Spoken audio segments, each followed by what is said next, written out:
Hello everyone, myself Darshana Patel, working as a assistant professor at VS Patel College of Arts and Science BCA department. So today we are going to learn something about process management. So let us not waste time and start with the topic. So what is process? Process, a program in execution is known as process. So what does this means?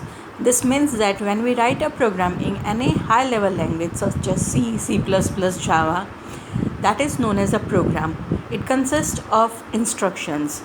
Now these programs are written in high level language, and so in order to execute these instructions we need to convert it into machine understandable code. This converted code is known as machine level language. Now this program or code that is stored on hard disk or secondary storage device and is known as program. Now it is not capable of doing any task for which we have created it. Now in order to make that program do the task, we need to bring that program into main memory for its execution. When a program is brought into the main memory for execution, it is known as process.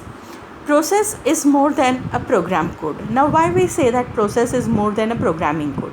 That is because when a program is brought into the main memory, a memory is allocated to that process. Now what does that memory consist of?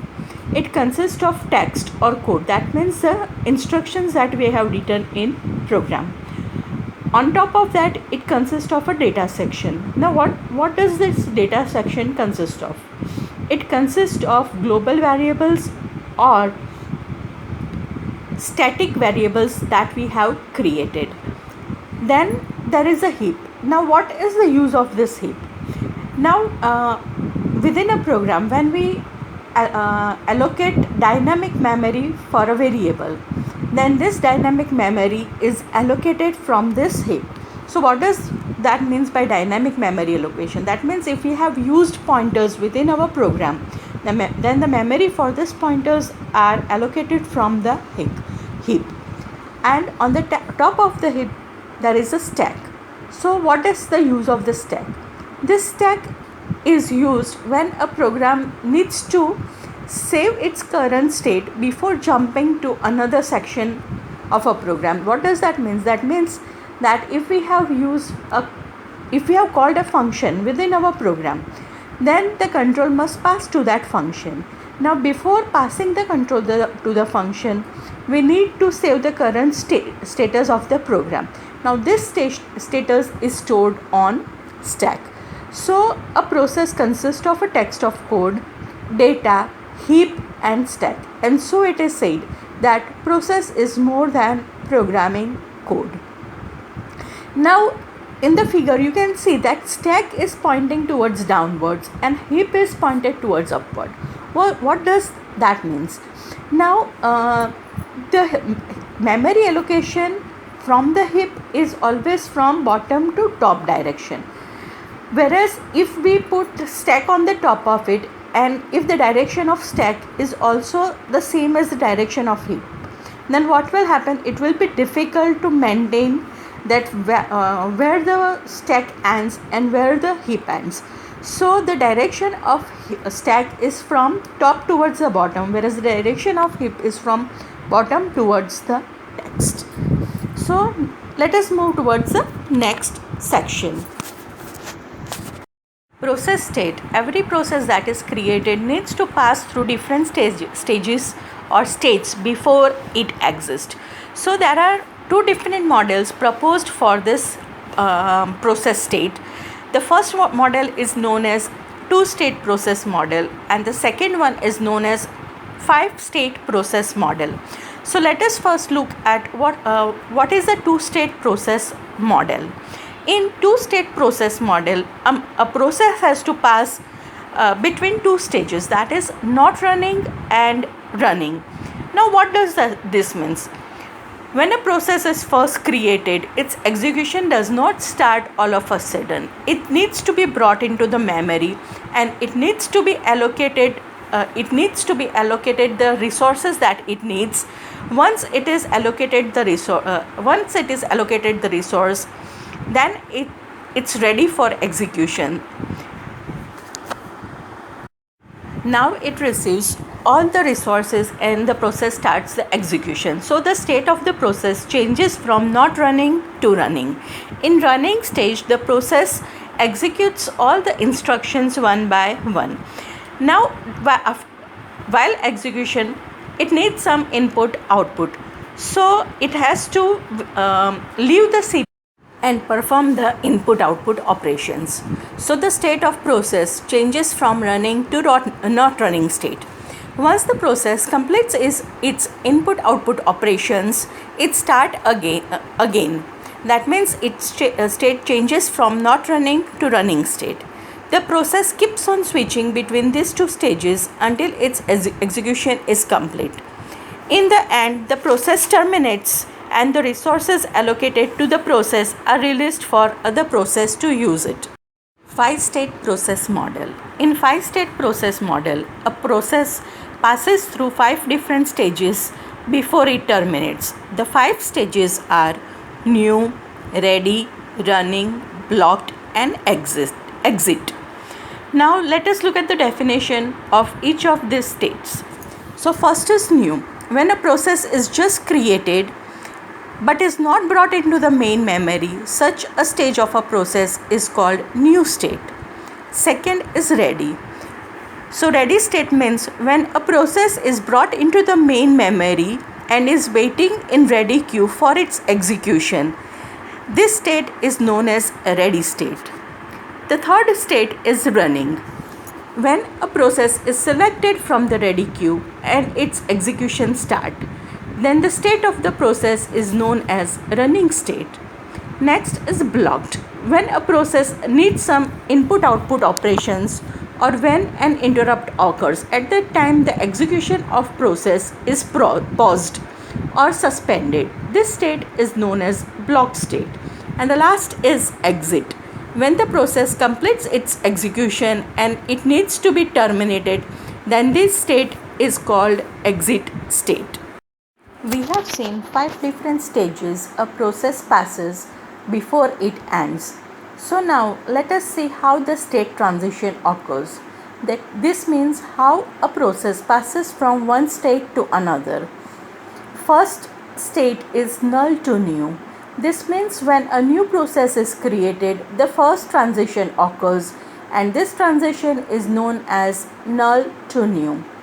The second transition is from new to ready. So when a process is brought into the ready queue from the secondary storage device, the state of process changes from new to ready. It is also called process dispatched. So what does this dispatch means? Dispatch means giving the control of CPU to a process so that it can execute. Now once a process is dispatched, it transits from ready state to running state. In running state, the process executes its instructions. Now while executing the instructions, 3 different situations may arise. First, the execution of process gets completed. In this situation, the state of process changes from running to exit. When the process ends or terminates, it releases the resources that it had acquired during the running state. The second situation may be the time period given to the process for running gets over. So the process has to suspend its execution and the process will again be placed in the ready queue. And this state of process changes from running state to ready state. And the last situation or the third situation may be that process needs to perform some input output operations and so it has to wait for IO device and the state of process changes from running state to block stage. And the last transition is from block to ready. This transition occurs when a process that was waiting for the input output device receives this device and performs IO operations and and after performing the IO operations, it is ready for execution once again, and the state changes from block state to ready state. The process repeatedly transits from one state to another till its execution ends. Now let us look at process control block.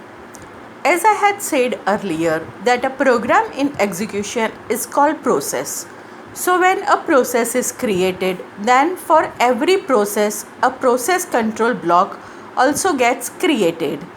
A process control block is a data structure that operating system maintains to store some specific information about the particular process or about a respective process. A process control block is also known as task control block or process descriptor. Shown in diagram, a process control block stores information such as pointer, process state, process number, program counter, CPU registers, memory allocations, event information, list of open files, etc. Now we will see in details each of the information that is stored by process control block. So first is pointer. The pointer stores the address of next process control block that is ready for execution. The second is process state. Process state stores the information about the current state of process, that is new, ready, running, block and exit. This we have already covered. The next information that process control block stores is process number. Process number is a unique number assigned to each process so that they can be uniquely and easily identified. Next is program counter. Program counter is a register that stores the address of next instruction that is to be executed. For example, if CPU is executing the first instruction, then program counter will have the address of second instruction, and when CPU is executing second instruction, then the program counter will have the address of third instruction. Next is CPU scheduling. It stores the information such as what is the priority of the process. Is the process very important or the process is an ordinary process? It also stores the address of the scheduling queues. We will be seeing scheduling queues later in next videos. But for now, scheduling queue is a queue where the processes are waiting for their turn. Next is CPU registers. CPU registers stores the state information of a process that is interrupt, so that after the interrupt is handled, its execution can continue from where it has been suspended. So let us understand it by taking a real life example. Suppose you are reading a book, or suppose you are reading a novel and suddenly you receive a phone call. So what will you do? You will put a bookmark in your novel and then you will turn to attend the call. After the call gets completed, you will start reading the novel from where you had stopped. So the CPU registers are like your bookmark. Next is memory allocation. It stores the information such as base register, limit register, page table address or segment table address.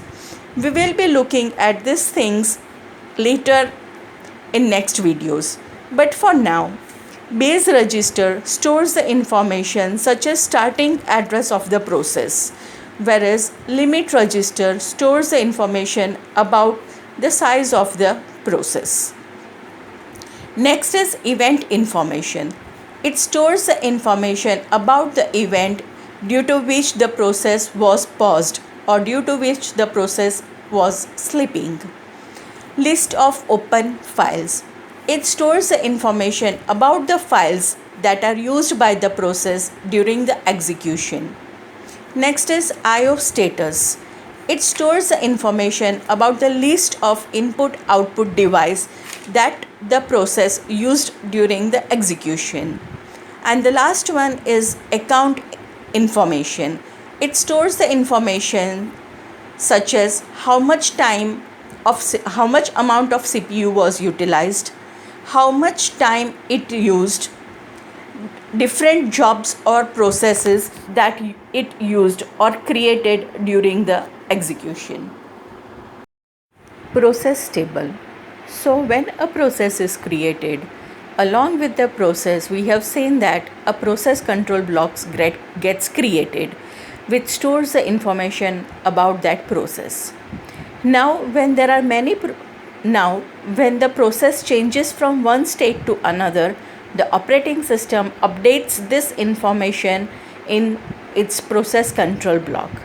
Now at any given time there are many processes in the memory.